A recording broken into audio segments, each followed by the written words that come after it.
Así que os agradezco muchísimo a todos los que habéis venido tan temprano para escucharme hablar a mí. Me impresiona mucho y os lo agradezco de verdad. Esta charla, pues bueno, esto es un batiburrillo de ideas sobre varios conceptos que estamos desarrollando ahora mismo en la empresa donde trabajo, que es SCRM. Esto lo tenéis ahí abajo, que es una empresa de Lidl, ¿vale? Trabajamos haciendo pues, software para Lidl. Y es una arquitectura que hemos empezado a implementar en todos nuestros proyectos, a la que hemos llamado N-Texture Chocolate Cake Architecture, ¿vale? Bueno, mi nombre es Fernando Escolar. Y pues para quien no lo sepa, soy de los que preparan las charlas en el último momento. Esta semana hemos tenido una semana de mierda, así que la empecé a preparar ayer, hace 25 horas ahora mismo, y este ha sido el resultado, ¿vale? Espero no defraudaros, la próxima vez lo intentaré hacer mejor. Perdonad porque no os lo merecéis, porque sois un público estupendo y bueno, habéis elegido mal la charla, yo lo siento por vosotros. Por supuesto, dar las gracias a los patrocinadores. Vale, ya las acaban de decir, así que tampoco voy a excederme demasiado porque llevamos media hora con esta slide puesta. Bueno, al principio, bueno, ¿cómo empezar a explicaros una arquitectura nueva? Pues probablemente lo mejor es explicaros las arquitecturas de mierda que usamos actualmente, ¿vale? No hagáis foto de esto, eso era broma. Ya, claro, qué cabrón.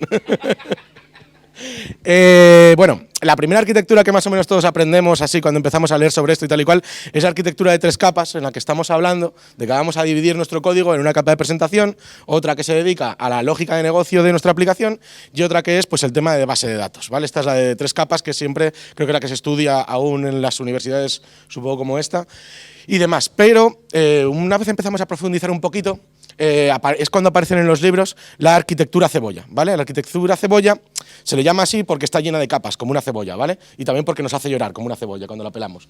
Esta arquitectura básicamente es una vuelta de tuerca sobre las 3 capas añadiendo aún más capas, ¿vale? Dice, ya, no solo me vale. O sea, al tema de business logic le voy a llamar domain o domain entities, ¿vale? A todo el tema de servicios de servicios de business, de negocio, le voy a llamar domain services.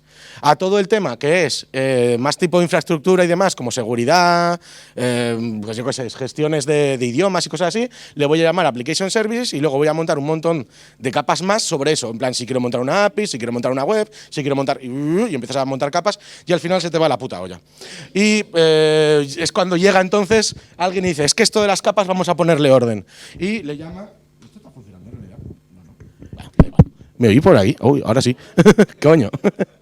Bueno, y entonces es cuando llegamos al punto de se nos ha ido la olla del todo y montamos lo que llamamos el DDD Style, ¿no? Hay gente que le llama arquitectura al DDD, no es una arquitectura, DDD realmente es una filosofía de programación, lo dijo Eric Evans, que es el que lo inventó en su libro, es un libro que es morado, no me acuerdo cómo se titula, creo que se titulaba DDD, pero no obstante...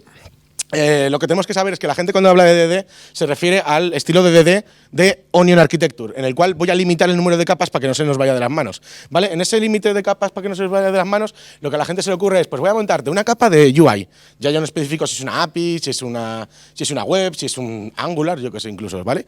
Luego te monto una de servicios, en la cual es la que sirve a la capa de UI para montar las movidas, luego el dominio, siguiendo la filosofía de domain, no sé qué, con sus agregados, sus entities, value objects, domain services, domain events y toda la movida, y al final termina todo en un repository. El repository es el que se dedica a convertir nuestro dominio en lo que vamos a persistir en las bases de datos y demás. Y como hemos descubierto que tenemos una capa más que es así transversal, pues la llamamos infrastructure y todo lo que no sabemos dónde meter, a infrastructure, ya toma por culo. Entonces, esto arraigó bastante, ¿vale? En el mundo. Y la gente dijo, joder, vamos a dar una vuelta de tuerca más. ¿Y cuál fue la vuelta de tuerca? Pues la hexagonal, ¿vale? Dijeron, vale, pues ahora vamos a coger todo lo que ya estamos haciendo y le vamos a cambiar el nombre, ¿vale? Entonces, ¿os acordáis de eso que estábamos llamando Business Logic y Domain Services y no sé qué? Pues ahora le llamamos casos de uso. Las entities, no me atrevo a cambiarles el nombre porque va a ser muy jodido.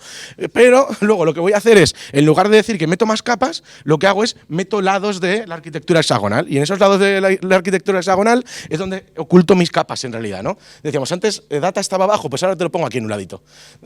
La de UI estaba arriba del todo, pues ahora te la pongo en este otro ladito, ¿no? Que parece que está al lado. A punto, ahí. ¿No? Y así, entonces digo, y esto es arquitectura hexagonal. Y a la comunicación, digo que se llama input-output, ya toma por culo, todo listo. De hecho, hay una variación en la que meten una mediación para hacer el in y el out de todo esto.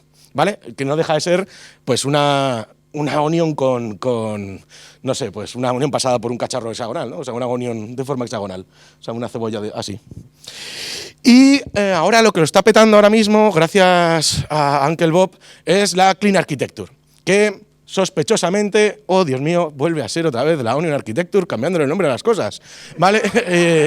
Evidentemente, como ya en la hexagonal, dices, joder, he cogido la idea esta ya de domain nada, ya le llamo use cases. Cojo las entities, como en la hexagonal, como el domain antiguo de la Onion, y ya aquí ya te digo que voy a montar un nuevo concepto, ¿vale? O sea, eso del input port, del output port y tal, me parece que es un follón y considero que en lugar de input-output es mejor crear controllers, gateways y presenters, porque así va a ser más fácil, ¿vale? He encontrado esas cosas y demás, entonces empiezas a hacer todos esos artefactos y por encima de esto es cuando ya te montas pues todo lo que es la parte gráfica, los servicios o lo que sea. Y como siempre, pues la infraestructura, o sea, dentro de la infraestructura metes la base de datos ahí como oculta y ya está, ¿no? En un ladito o donde sea, porque al final tiene que terminar todo ahí. Pero vuelve a ser, pues como decíamos, otra vez más de lo mismo. Dentro de esto es donde viene el concepto de vertical slice, en Textures Chocolate Cake Architecture, ¿vale? Este concepto de vertical slice es un concepto que nació en el mundo de los videojuegos, ¿vale? Se basa en que tú cuando estás desarrollando una compañía, desarrolla un videojuego, lo que hace en un principio es crear una vertical slice. ¿Eso qué es? Es una demo del juego, puede ser, por ejemplo, una pantalla, una fase, en la cual ya puedes ver varias cosas, como cómo va a funcionar el multijugador, cómo va la inteligencia artificial de los enemigos, cómo se comporta el propio personaje al moverse por la pantalla y demás. Y a eso, todo eso se llama vertical slice. Podemos entrar en si es una buena práctica o es un suicidio porque has programado medio videojuego para hacer una vertical slice, ¿vale? Luego simplemente te quedan las pantallas, pero bueno. El punto es ese. Este concepto de vertical slice del videojuego lo cogió el mundo Agile y lo cambió por el vertical slice dentro de cuando tú estás programando el trabajo y tienes una user story, ¿no? que al final como una user story es una unidad de trabajo, ¿no? un product backlog item, y quieres que ese product backlog item a la hora de la verdad ataña a varias personas con diferentes disciplinas. Esas disciplinas pueden ser, por ejemplo, yo hago frontend, yo hago backend, yo soy ingeniero de datos, yo soy de temas de UX, yo de temas de pinta y colorea para dejarlo bonito, UI y tal, ¿no? Pues como atañe a todas esas personas, lo que dicen es, eso es una vertical slice. Esa historia de usuario es una épica vertical slice, que significa que atañe a varias personas y que así se resuelve, y le pusieron este nombre. Y en el mundo de .NET, pues un tío que se llama Jimmy Bogart, lo conoceréis de los videojuegos de Fatal Fury, no es Terry Bogart, no es Andy Bogart tampoco del Fatal Fury, es Jimmy Bogart, ¿vale? Jimmy Bogart es un tipo que pues trabaja en una empresa de Estados Unidos y tal y cual, que probablemente lo conozcáis algunos, si habéis leído pues, su blog, él habla en los techies, que entonces habla code, también hizo el Automapper, aunque esto no sé si es para estar agradecidos o culparle. Se ha hecho otra cosa que se llama Mediator, que es una que está muy bien, de hecho hoy la veremos. Automapper intentaré que no, pero creo que sí que salía en algún sitio. Y también ha hecho otra que se llama HTML Tags, que es para Razor Pages, que está bastante bien, esa no la he usado, entonces sí que no tengo una opinión formada, ¿vale? Al respecto. Pero vamos, que es un tío que no es un cualquiera, ¿vale? O sea, se mueve mucho en la comunidad, hace open source, si vais a su repo, tiene clonados, tiene forks en GitHub de todo lo que es importante en .NET. O sea, si queréis saber qué es, iros a ese, tiene 120 repos o algo así, de los cuales, yo qué sé, 90 o 100 son forks, y esos forks son buenos, de verdad. O sea, son buenos proyectos, más los suyos estos, ¿vale? El de Mediator está muy bien.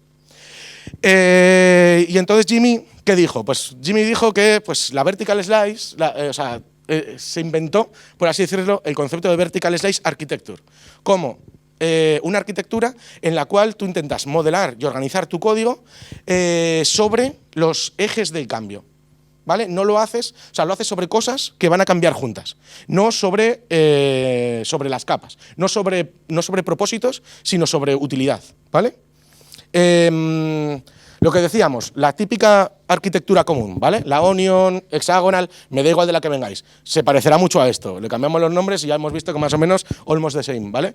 Pues dentro de esta arquitectura, nosotros estamos organizando ahora mismo por comportamiento. Decimos, aquí hay cosas de gráficas, aquí hay cosas que sean de aplicación, aquí hay cosas que sean de negocio y aquí hay cosas que sean de datos.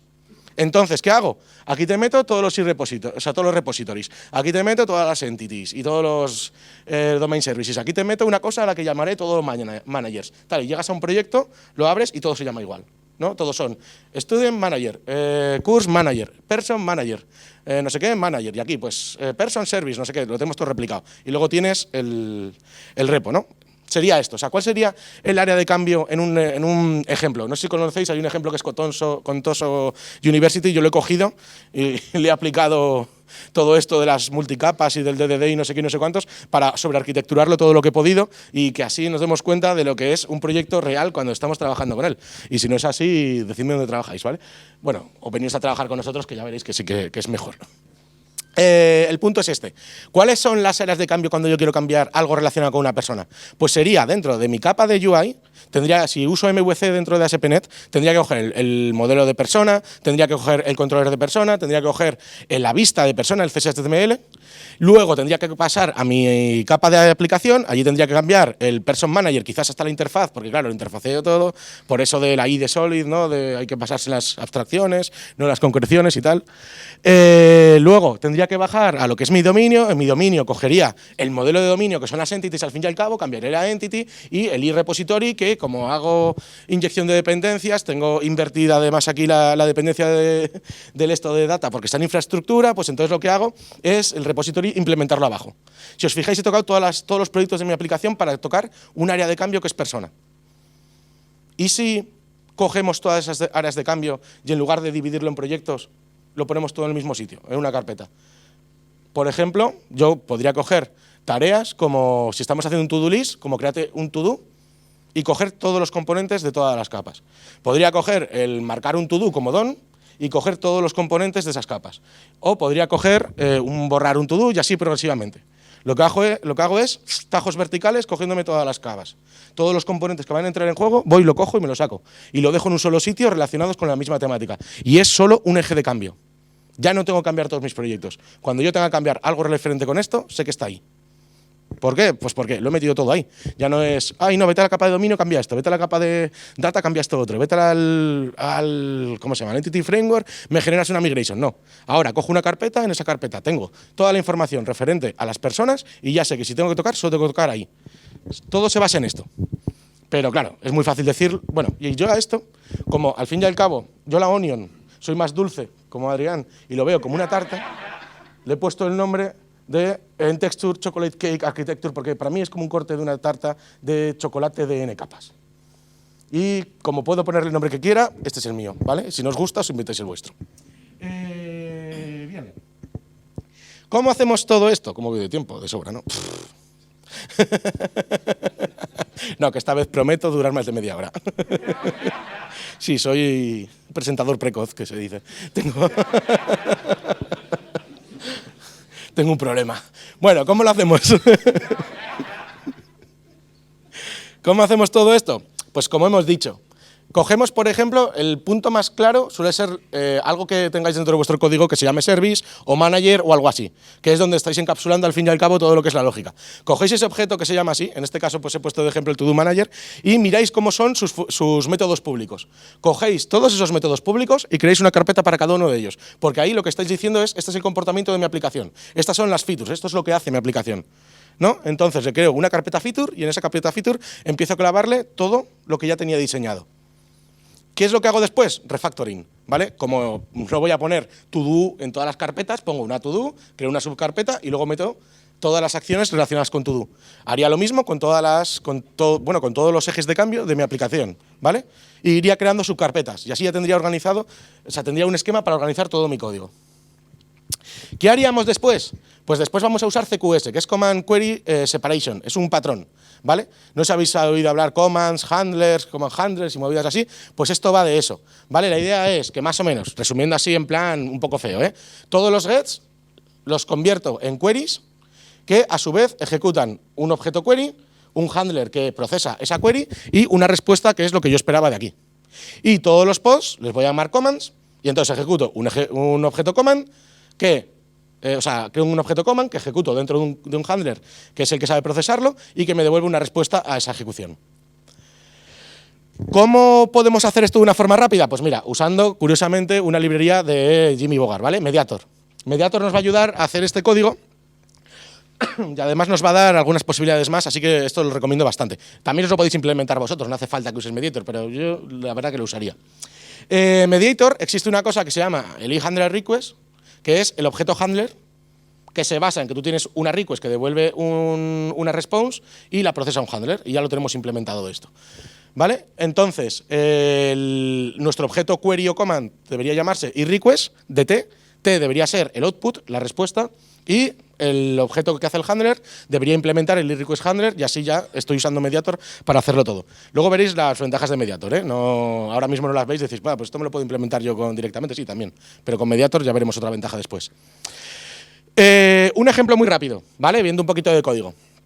Yo me creo un command que hereda de una request de response, tengo una respuesta que simplemente es la respuesta de mi sistema, y tengo un handler que al implementar, esto también viene en Mediator, ¿vale? El async request handler de este command, le hago un handle y ya directamente, pues bueno, aquí hago un hola mundo y devuelvo una respuesta, ¿vale? Podría hacer cosas más complicadas, pero bueno, por ahora podemos hacer esto. Nos vale como idea para saber cómo va a ser a partir de ahora todas nuestras features. ¿Cómo vamos? Bueno, la idea, más o menos, ¿hay alguna duda hasta aquí? Porque a partir de aquí se va a poner la cosa un poco más fea. Sí, estamos todos, sabemos un montón de arquitectura. ¡Qué bien! Somos arquitectos. Gracias por este sueño. Modelando. Porque claro, explicaros es muy fácil, pero ahora vamos a ver, vamos a mojarnos los pies, ¿vale? Vamos al agua y a pescar. Venga. ¿Cómo modelamos? Pues habíamos dicho que queríamos hacer el modelo de CQS. Vamos a empezar modelando las queries, ¿vale? El hilo de queries. Para modelar una query, yo lo único que tengo que hacer es ir a mis controllers, a mis MVC controllers, y coger lo que le estoy pasando por parámetros a mis heads. Cojo eso, lo convierto en una clase llamada query que hereda de eRequestResponse con esos parámetros y listo, ya estoy preparado. Fácil, ¿no? Primer paso lo podemos dar muy bien. La respuesta, pues algo prácticamente parecido. En este caso es un buscador. La respuesta puede ser, por ejemplo, una clase que está compuesta por otra clase. Como por ejemplo puede ser un resultado paginado y no sé qué, no sé cuántos. ¿Vale? No tiene por qué ser solo un objeto, pueden ser varios. ¿Vale? No nos obcequemos en que puede ser un grafo entero, puede ser un booleano, o puedes tener ningún tipo de respuesta. Y por último, el tema un poco más escabroso sería cómo modelamos el handler. ¿Vale? El handler es relativamente fácil, no. En este caso tengo un DB-context y entonces en ese DB-context de Entity Framework Core, entonces puedo hacerle queries, ¿vale? En este caso, pues bueno, es un poco jodido, pero si os fijáis, el DBS que veis ahí todo el rato, eso es DB-context, ¿vale? Aquí lo que estoy preguntando es a unas entities que llaman countries, hago la búsqueda que le estoy pidiendo dentro de la query, ya que hago el count, luego hago la búsqueda de verdad, haciendo una proyección, esto es automapper, ¿vale? Que es una proyección directa a base de datos. Es un poco lioso, pero realmente es así, ¿vale? Como se pagina. Yo, de hecho, puedes ir copiando y pegando constantemente este código que más o menos te va a funcionar siempre, ¿vale? Y luego la respuesta, pues es evidente que pues, ponemos la página, el tamaño y demás. Esto es un código de verdad, de un proyecto de demo que no me dejan enseñaros. Por eso os he cortado y es tan variable, ¿vale? Porque tengo un proyecto de demo que tiene esto, por ejemplo, hecho. Esto es una forma de hacerlo, ¿vale? Que es, por ejemplo, usando un DB-context. ¿Significa que una vertical slice puedes usar un DB-context? Sí, puedes usar un DB-context, no pasa nada, ¿vale? Y tener unas migraciones y todo lo que tú quieras. No pasa absolutamente nada, puedes tener código compartido en este ámbito. O también lo que puedes hacer es usar, por ejemplo, el patrón de transaction script. Un transaction script es un objeto que contiene todas las llamadas necesarias a la base de datos o a tu fuente o a tu origen de datos para realizar las operaciones. En este caso, no lo veis, pero este transaction script usa por detrás Dapper y entonces hace las queries usando Dapper. ¿Qué pasa? Imaginaos que yo me creo por cada feature un transaction script. Ese transaction script solo va a tener las llamadas que hace mi feature, no las de la feature de al lado. Entonces, estamos muy aislados a la hora de tener un momento de cambio, estamos aislados de los demás. Si, por ejemplo, en esta feature el buscar viene con un flag que la otra no tiene, solo modifico esta feature y no tengo que afectar a las demás features, porque estoy en mi carpeta trabajando en mi transaction script, que es único solo para mi feature, ¿vale? Ese es uno de los puntos buenos. Bueno, ahí está, marcado en rojito, ¿vale? El transaction script.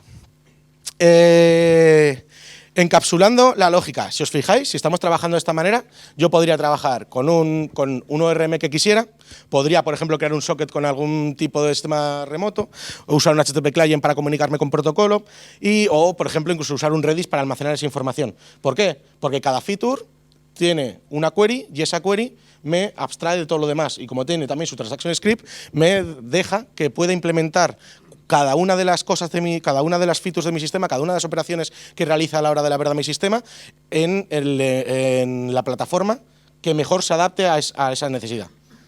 ¿Vale? No estoy atado a una sola tecnología porque en mi capa de infrastructure data estoy diciendo esto, no. Es la feature la que está diciendo cómo quieres funcionar, ¿vale? Y cada una puede funcionar de una manera diferente. O incluso puedes hacer mixtos y funcionar con varias, ¿vale? Si tienes una caché, un no sé qué, pues pasaría dentro de la feature, dentro del transaction script. ¿Y qué pasa? Esto nos va a generar un momento en el que nos vamos a dar cuenta que estamos duplicando muchísimo código dentro del handler. Dentro del handler entiendo el handler y todas sus dependencias. Por ejemplo, si yo tengo un handler y un transaction script, entiendo que ese transaction script forma parte del handler, ¿vale? O sea, para mí es un todo, es un objeto con todas sus dependencias, ¿vale? Porque la query y la response son DTOs a la hora de la verdad. ¿Qué pasa? Ese handler, pues por ejemplo, si yo tengo un transaction script con un ver si objeto existe, lo voy a repetir en el borrado y en la edición, ¿no? Porque en la edición, cuando yo quiera editar un objeto, diré, oye, el objeto existe, vale, lo puedo editar. Y cuando yo lo voy a borrar, diré, oye, cuando lo quiero borrar, el objeto existe, sí, lo puedo borrar. Entonces son dos puntos en los que voy a repetir el mismo código exactamente y probablemente con el mismo nombre en dos sitios. Ahí no hay nada especificado, es cada uno que se lo piense y que decida qué hacer. Pero sí se puede crear un componente común, ¿vale? Ya sea un método extensor, ya sea una function o una class. Pero eso depende de vosotros. Yo lo que más recomiendo es no hacerlo. Pero, joder, hay momentos que hay que hacerlo. Generalmente tú te pones a mirar cuando tienes dos features que comparten un código y sacas la conclusión de si lo quieres copiar o no, porque ves la intención. Al final dirás, uy, es que esto es como una infraestructura externa, entonces lo puedo sacar. O esto es un extension method de otro objeto que están usando las dos, entonces lo puedo sacar. O sea, se ve, te lo dice. Pero si es algo muy custom, generalmente es mejor dejarlo, ¿vale? Pero bueno, existe esa posibilidad de compartir objetos.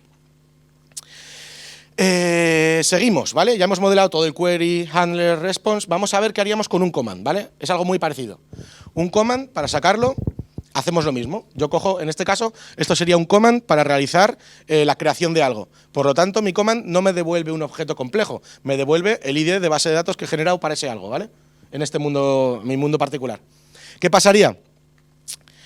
Que también, si quisiera, por ejemplo, en otro caso, enviar imaginaos, a ver cómo lo explico. Generalmente, cuando yo hago una feature, si la estoy haciendo en MVC, no estoy haciendo una API, voy a tener una query y un command por feature. ¿Por qué? Porque está el pedir el dato para mostrarlo en pantalla y el modificar ese dato. Entonces, una query, a la hora de la verdad, va a ser muy común que el resultado sea el command que me vas a enviar después.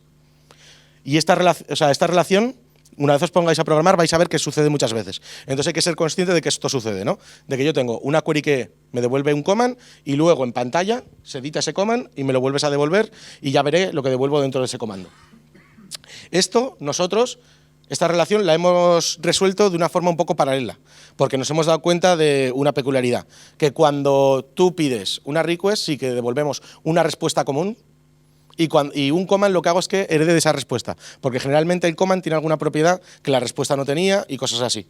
Entonces esto se nos ha adaptado muchísimo mejor a nuestros casos de features. Entonces lo que hacemos es, entre query, handler y response, y command, handler y response, el command es la misma clase, que es esa de ahí. ¿Vale? De tal forma que una misma pantalla, por ejemplo un edit, devuelve siempre el mismo dato. ¿Y cómo es esa respuesta a la hora de la verdad? A la hora de la verdad, lo que podemos tener es carencia de respuesta. Imaginaos que yo quiero, por ejemplo, un to-do, lo marco como hecho, no tengo ninguna respuesta, pues entonces implemento iRequest sin tipo genérico y ya está. Y no tengo respuesta, perfecto. Pero generalmente tendremos una respuesta que me devuelva un tipo complejo, un grafo o lo que sea. Entonces lo pondremos como tipo T. Pero, por ejemplo, puedo querer saber si ha tenido éxito una tarea o no. De esa forma devolvería un bool. Podría ponerle el tipo es bool y listo. Pero, por ejemplo, cuando genero objetos nuevos, me gusta devolver el ID para que el usuario lo tenga claro. Si os habéis fijado, hemos sacado como 4 comportamientos diferentes para las CRUD operations. ¿Qué pasa con las CRUD operations? Pues nosotros nos hemos creado también una clase, no sé esta exactamente porque no me cabía cómo es entera, pero es una clase base de respuesta, en la cual lo que venimos a hacer es decir si has tenido éxito o no, le añadimos los errores en el supuesto de que ocurran para poderlos mostrar correctamente por pantalla y es abstracta, o sea, tienes que implementarla y añadir tú tus propias propiedades de pantalla. Así que no solo tenemos el e-request por un lado, sino que nos hemos creado nuestro propio response para poderlo implementar y así dar una respuesta más o menos sencilla a todo. Esto también, pues como comprenderéis, nos lleva a generar más objetos comunes, ¿vale? Más tuberías comunes. Pero bueno, el principio es este y cada uno pues podréis ir navegando y llegando a, ya veréis, a ver a dónde llegáis, vamos, vuestro código, ¿no?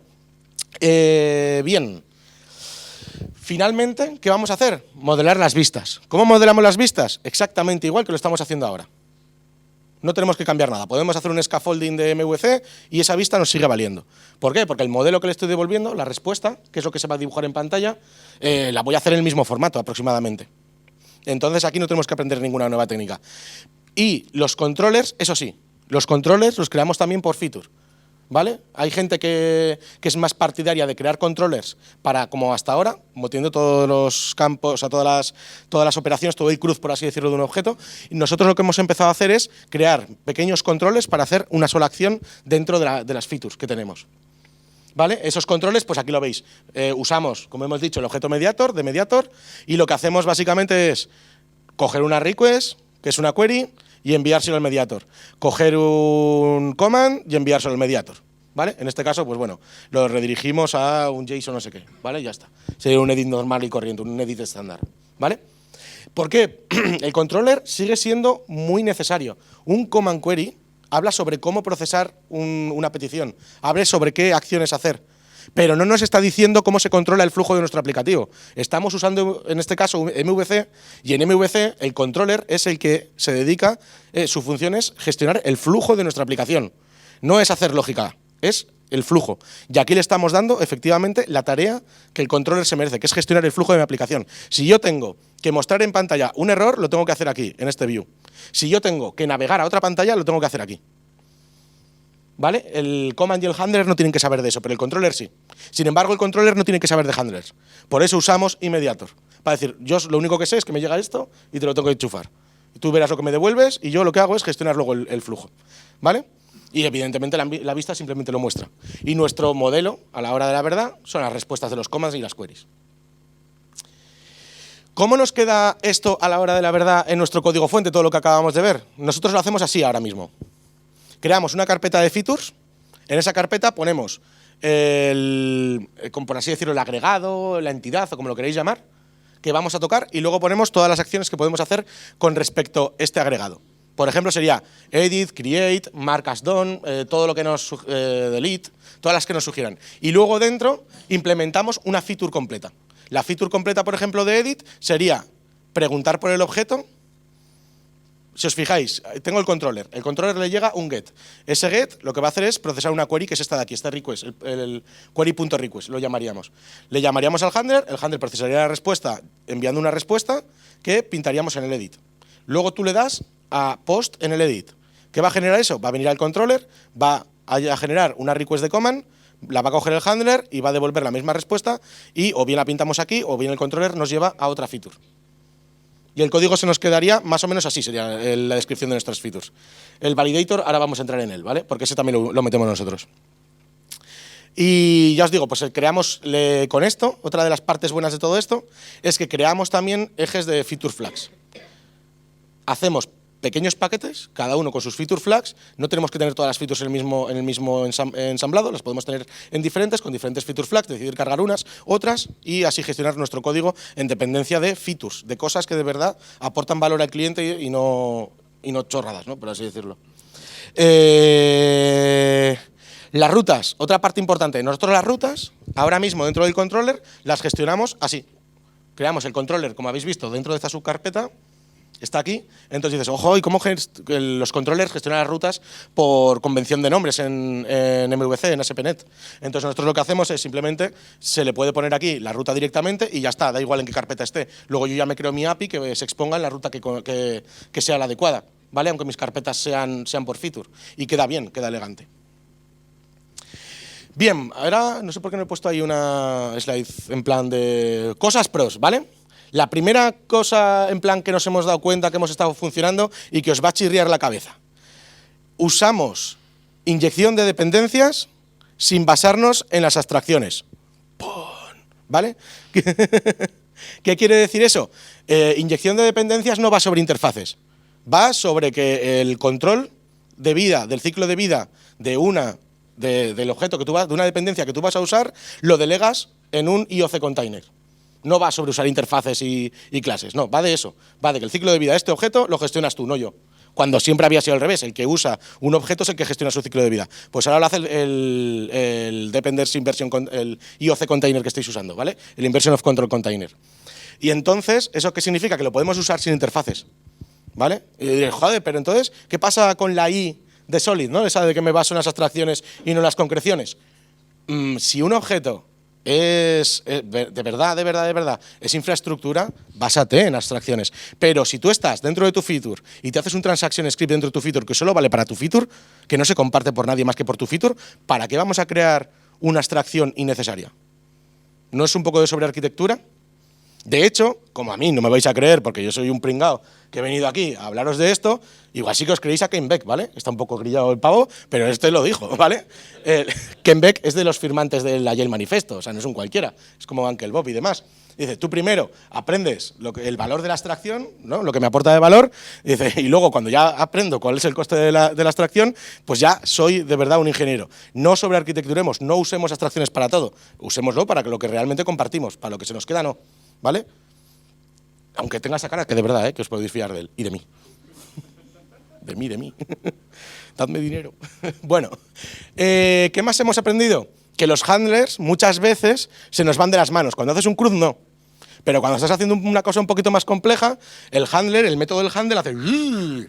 ¿Qué pasa? Oye, refactoricemos, que no pasa nada. Y podemos crear un montón de objetos. Por ejemplo, en este caso, este handler hacía un montón de tareas. Y dijimos, hostia, es que me he dado cuenta que creamos una cosa, que luego estamos haciendo ciertas operaciones con ella y que luego nos suscribimos a unos puntos concretos. Entonces, creamos esos 3 objetos para encapsular esa lógica y finalmente un user result para comunicarnos entre ellos, entre los 3 objetos. Y lo que hace nuestro handler es básicamente llamar a esos 3 objetos que vienen como dependencia del handler, los llama en orden y listo. Y así lo que hemos hecho es separar, o sea, esto no es vamos a muerte con este patrón, vamos a muerte con este patrón, pero sabemos programar, ¿vale? No nos hemos convertido en unos locos. Y como veis, como estos objetos no son reutilizables fuera de aquí, de esta feature. Por lo tanto, no creo interfaces. ¿Para qué? Es la misma feature, no me aporta valor crear una interfaz para que este ponga una I en lugar del user factory, ¿vale? Directamente. ¿Qué más nos hemos encontrado? Bueno, web APIs. Pues va y resulta que, claro, tú cuando te pones a programar una web API y haces un cruce en una web API, siempre respondes el mismo JSON. ¿Debo compartir la respuesta entre todas las APIs o no? Eso depende de cada uno de vosotros, pero podéis hacerlo. El problema es que este es otro detalle que deberíais empezar a pensar en él, ¿vale? Si compartís la misma información, yo cuando hago un update, generalmente el ID viene en la URL. ¿Para qué leche se lo devuelvo luego en el objeto? Igual el objeto es un pelín diferente. Pero cuando, por ejemplo, acabo de generar un objeto, solo devuelvo un ID. Entonces, ya os digo que muchas veces no respondemos el mismo JSON y quizás es por como estamos siguiendo el tutorial de no sé quién de MVC con Entity Framework Core, devolvemos directamente la entidad del Entity Framework y nos olvidamos un poco de pensar nuestras APIs y hacerlas bonitas al mundo. Pero se puede hacer si llegáis a este caso, ¿vale? No pasa nada. Pues compartid, si es el mismo JSON, o sea, por ejemplo, si tú vas a hacer una proof, no sé cuántos, yo verdaderamente quizás devolvería solo las propiedades que he cambiado. Por ejemplo, fue aprobado en esta fecha y pasó esto y este es el ID. Pero bueno, podría darse el caso de que quisiéramos devolver todo la order, ¿no? En este mismo caso de aquí. Eso se queda sobre la mesa, pero sí que os va a salir y os va a surgir, así que serán cosas que cuando lleguéis a ese momento tendréis que hablarlas y decidir qué hacer, ¿vale? Como con toda arquitectura, ¿eh? No hay una arquitectura que te leas el libro y ya la sepas hacer. Hay que pensarlas un poquito y tomar decisiones, ¿vale? Vale, cross-cutting concerns. ¿Qué pasa? ¿Qué pasa con esas cosas que se hacen en todos los sitios una y otra vez, una y otra vez, una y otra vez? ¿Tengo que crearme una capa de duplicación, una capa de cross-cutting para hacerlo todo? Pues aquí es donde le vamos a sacar mucho jugo a usar Mediator. Mediator tiene un sistema de pipelines, de los cuales yo dentro del hilo de ejecución te puedo meter un objeto para ese cross-cutting. ¿vale? Para esas tareas que hacemos en común dentro de mi código varias veces. Y ese pipeline no me modifica el handler. Simplemente se ejecuta antes o después, o antes y después de mi handler y cambia lo que sea. Por ejemplo, si yo quisiera añadir seguridad a mi sistema, podría añadirlo aquí. Pero si estamos usando MVC, no hagáis eso, hacerlo en el controller, que tenéis un decorador, ¿vale?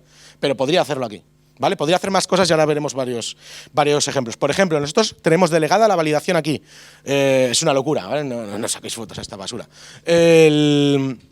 Lo que hicimos es, nos creamos un validate behavior que metemos en la pipeline y os acordáis que en el código cuando se enseña la estructura de objetos, de clases y carpetas tenía un validator. Pues el validator ese se autorregistra con Fluent Validator y este pipeline lo que hace es ejecuta el handler o no en dependencia de si se ha validado correctamente o no.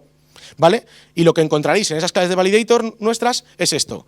Es un validator que hereda, que implementa Abstract Validator y le ponemos las normas con Fluent Validation. Y ya está. Entonces, todo lo que es validación lo hemos hecho con un pipeline y nos hemos quitado una infraestructura común, en lugar de ser una infraestructura que es cross-cutting para todos, hemos hecho un pull down. La hemos metido dentro del handler y la hemos extendido. ¿Vale? Además, estas pipelines puedes hacer un stack. Puedes crear todas las que quieras e ir añadiéndolas. Entonces no significa que si yo creo una pipeline de validación ya no puedo tener otra. No, puedes tener todas las que quieras. Entonces todo lo que sea dato, ya os digo, transversal, lo vas añadiendo. Por ejemplo, otro punto que se nos ocurre a nosotros, estamos usando en algunas queries Cosmos. Entonces a veces Cosmos, como está en Azure, es un servicio que no siempre tiene por qué devolver bien. Bueno, perdón, no, en este caso era por otra cosa. Este era por el reliable. El caso es que en Cosmos nosotros ponemos consistencia eventual. ¿Por qué? Porque es la hostia de rápido con consistencia eventual. ¿Cuál es el problema de la consistencia eventual? Que no te aseguras que estás modificando el último dato. Entonces, para eso Cosmos implementa un sistema de ITAGs y tal, con el cual puedes gestionarte si estás modificando de verdad el último dato o no. Entonces, cuando ese falla, lo que te devuelve es un status code de precondition file, que es el 409. Entonces, el retry, para volver a recoger y demás y volver a lanzar el mismo handler, lo hacemos en un pipeline. Así no extraemos la lógica del poly y todas estas movidas que se monta la peña y lo tenemos directamente por el mero hecho de usar nuestro sistema de featuring usando Mediator, ¿vale? Y aquí ya estamos protegidos. Podríamos poner otra para, por ejemplo, SQL Server. Pues se podría poner las transacciones. Imaginaos que abrís un DB context y queréis hacer una transacción. Podríais hacer aquí el begin transaction, el next, el complete transaction y si hay un error, el rollback. Podéis hacer, esto es una chorrada, un log, ¿vale? En plan de, has entrado, has salido. Esto para auditorías va guay, ¿no? Porque cuando te dicen, no, queremos una auditoría de no sé qué, pues venga, cada vez que entre y cada vez que sale de un handler, ¿vale? Todo lo que esto de los pipelines es ponerlo, ya os digo, es en lugar de tener ahí nuestra capa de infraestructura que nos afecta todo el comportamiento, es abstraernos de ella y hacer un pull down dentro del handler y dentro del ciclo de vida de una petición dentro de nuestro sistema. Y finalmente, lo último, pero no por ello menos importante, el testing. ¿Cómo testeamos toda esta movida? ¿No? Pues esta movida se testea usando dos tipos de test, de integración y unitarios, ¿vale? Los de integración a veces son necesarios, a veces no, porque para nosotros el handler es un todo. Nosotros testeamos el handler con test de integración porque pueden intervenir muchos objetos, pero a mí lo único que me interesa es el input-output que esté haciendo lo que yo quiero que haga, ¿vale? Son tests que son, bueno, a nosotros no se nos están yendo mucho de las manos. Tenemos, ¿cuántas features? 4 features y 277 tests, ¿vale? Tampoco se nos han ido tanto de las manos. Pero bueno, seguimos ahí, ¿vale? Pero que quedan muy bien. ¿Por qué? Porque además estás testeando tu lógica de negocio, aislado de los demás. ¿Cómo lo haríamos? ¿Conocéis la AAA de esto? Pues Arrange, Act, mira, se me ha olvidado poner la mía de Assume, y Assert, ¿vale? ¿Qué hacemos? Creamos una request, lanzamos el handler y comprobamos que la respuesta es la que yo esperaba. ¿Sabes? Súper fácil. O sea, acabamos de crear un modelo también de testing para todo el mundo. Ya lo de testear, ya no hay excusas, ¿vale? Quien no testee es que no quiere. No es que no sepa o es que me es muy difícil. No, ahora es súper fácil. ¿Cómo nos quedan también los tests? Los tests lo que hacemos es ponerlos en el mismo formato que estamos haciendo también las features, ¿vale? Creamos una carpeta de features y ponemos, por ejemplo, el to-do, el edit. Lo que estamos testeando nosotros ahora mismo es los handlers, por supuesto, los validators, que devuelvan bien o mal cuando estamos validando, y por supuesto el controller, que estamos gestionando bien el flujo de nuestro aplicativo, ¿Vale? En el controller, estos son unit tests, porque lo que hacemos es, nos abstraemos del handler, moqueamos el handler y decimos que responde de una forma o de otra para ver que el flujo se maneja bien. En el handler son más de integración porque cogemos todas sus dependencias, no las moqueamos, sino las que cogemos tal cual, moqueamos las que no queremos, pero las que sí que son nuestras las ponemos. Y los validators son unitarios también porque le pasamos, bueno, alguno tiene dependencias, algún validator que es un poco más complicado y lo moqueamos, hacemos unitarios en validators. Y con esto más o menos damos por testeado todo lo que es nuestras aplicaciones. ¿Vale? Luego ya, evidentemente, de todo desarrollo salen componentes de infraestructura, que son componentes comunes, por ejemplo, llamar un servicio externo, no lo programéis dentro de la feature, ¿vale? O sea, si tenéis, yo qué sé, o sea, es eso, no te programas un ORM, ¿vale? Si tenéis un ORM lo puedes usar, no pasa nada. Y un poco resumiendo, lo he hecho muy bien, además va a dar tiempo hasta preguntas. Vertical Slice hace que sea muy fácil hacer un CRUD y que lo tengamos aislado y que sea muy mantenible. ¿Por qué? Porque en el futuro, cuando tengamos un problema de algo y el programador ya no seamos nosotros, sino que sea otro, que es nuevo y que no conoce nuestro aplicativo, sabe que en esa carpeta tiene todo lo que tiene que hacer para poder cambiar esa feature, que dicen que está fallando, que quieren cambiar.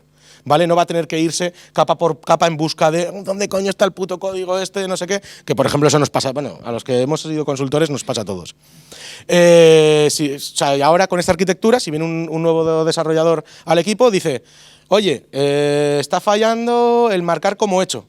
Tienes features, to-dos, marcar como hecho. Vale, sé que este es mi espacio de trabajo, esta carpeta, con sus 5 o 6 clases o las que sean. ¿Vale? No me tengo que mover de ahí. Luego lo hace muy mantenible. También tiene un riesgo. No olvidemos hacer refactoring.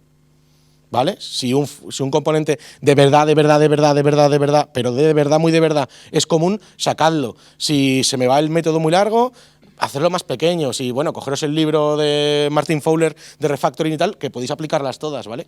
O sea, que no estamos haciendo una arquitectura que sea romper con la vida, no, es seguir con lo mismo, pero organizarlo de otra manera.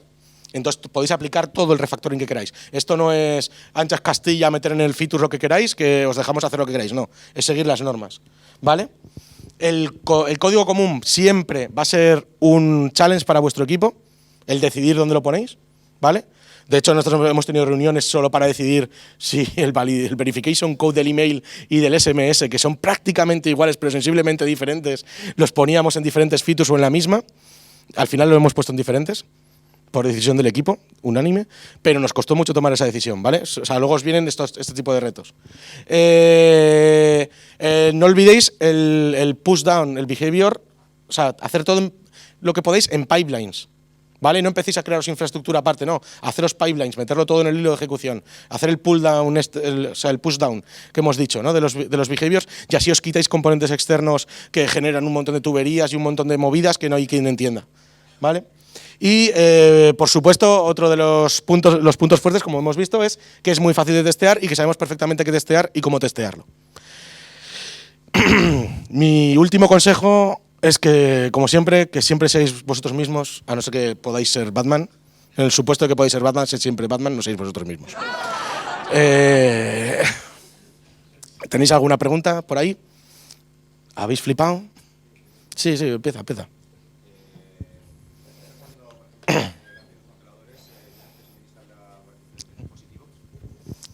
¿Cuándo? Perdón.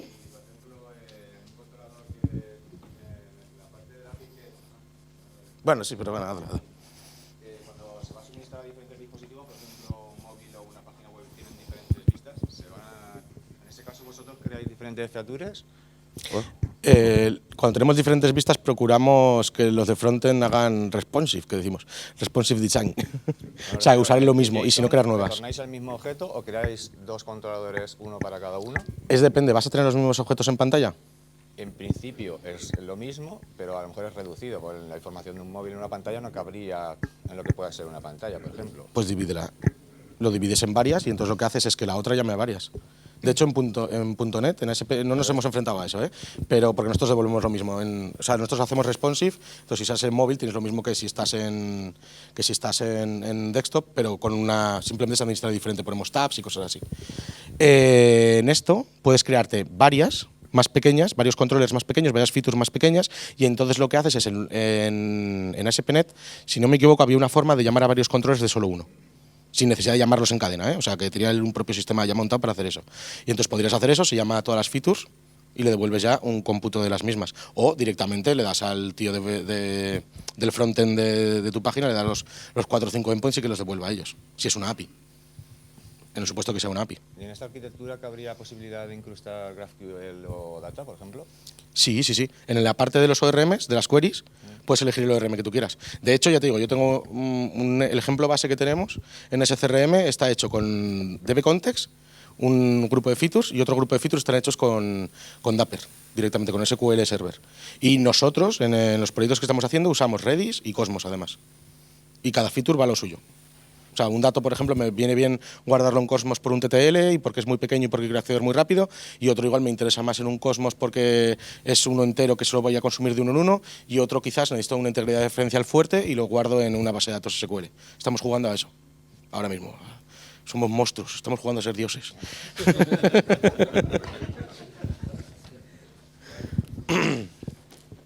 Más por curiosidad que otra cosa, los test de integración a los handles, ¿qué hacéis con la base de datos? ¿La moqueáis? ¿La usáis? ¿Y volvéis al estado? Sí, la moqueamos. ¿La moqueáis entera? O sea, la parte de datos, de acceso a datos, la moqueamos en estos momentos.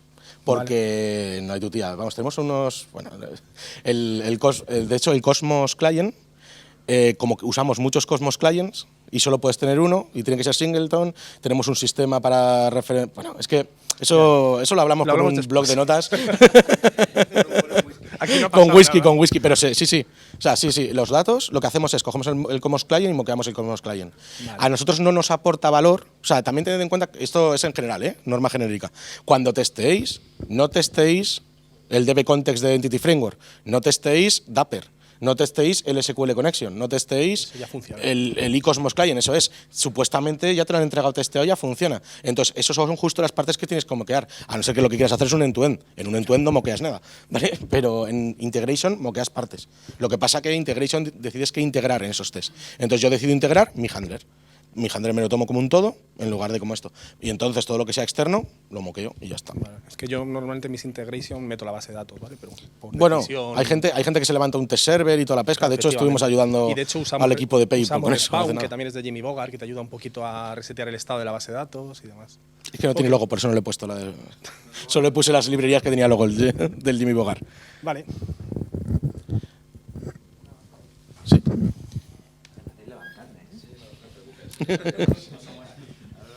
A ver, en el tema de las queries, ¿vale? En la primera parte que estabais hablando es una solución MVC, está clara, porque le devuelves el modelo.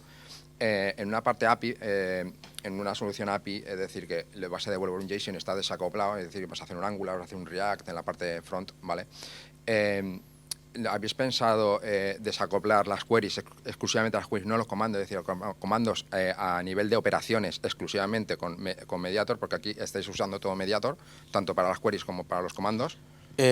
Usamos para las APIs, que también tenemos, pues son features también de nuestro sistema. Entonces, lo que quiero decir es usar exclusivamente una capa de queries de Dapper, es decir, un micro ORM, por ejemplo, Dapper, ¿vale? Sí. Exclusivamente, yo JSON, no hago proyecciones, porque ahí estáis haciendo proyecciones con un modelo, porque estamos hablando de MVC, evidentemente.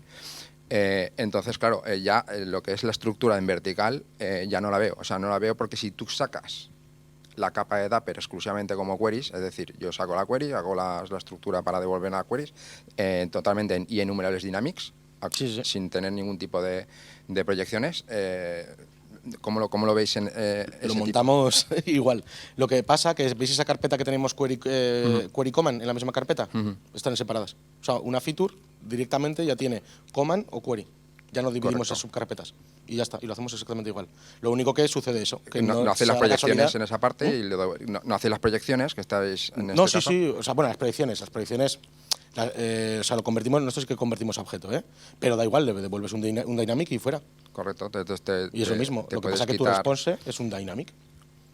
Pero sin hacer ningún tipo de proyección. Te ganas ese tiempo de... Sí, eso lo puedes hacer. Que tardas más rápido, evidentemente, porque sales directo, no tienes que hacer ninguna proyección. 50-50. Si quieres hablamos de los expand objects, vale, sí. que es lo que lleva por detrás un dynamic. Sí. y hablamos de la performance del e-dictionary, que es lo que es en realidad encubierto. ¿Vale? Pero bueno, o sea, pero sí, si consideras que tienes más performance, hazlo así.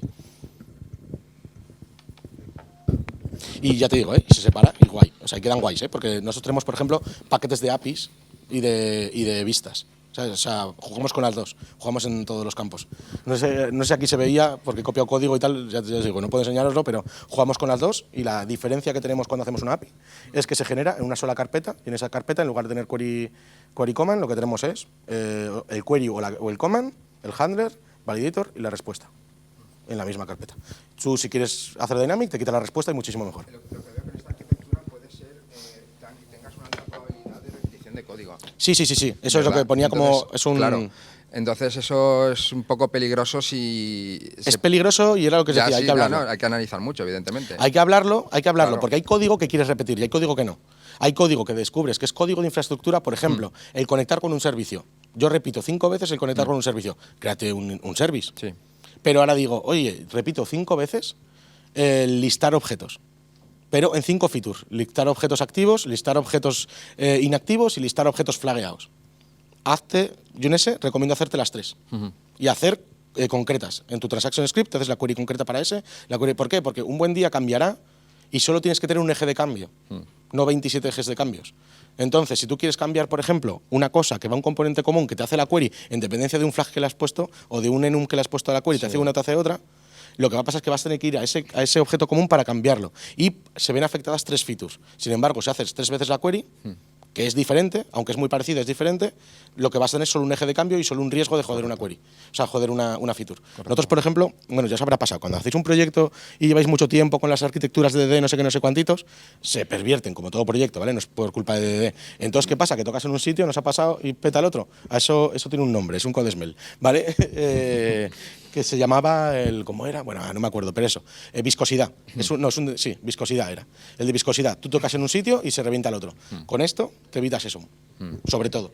Sí, no, a ver, la arquitectura está muy chula porque está orientada a mantenimiento, o sea, claramente. O sea, vas al donde tienes que modificarlo y fuera. Y evitas toda la tubería de cambios de... Os cuento un secreto, ¿sabéis cómo programo yo? Las features, nueva feature, cojo una que se parece, copiar, pegar la carpeta.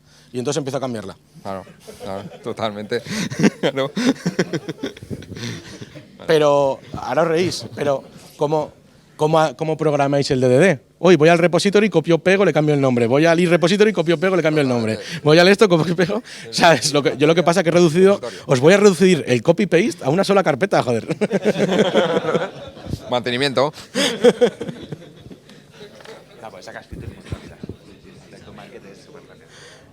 Bueno, pues nada, pues muchas gracias.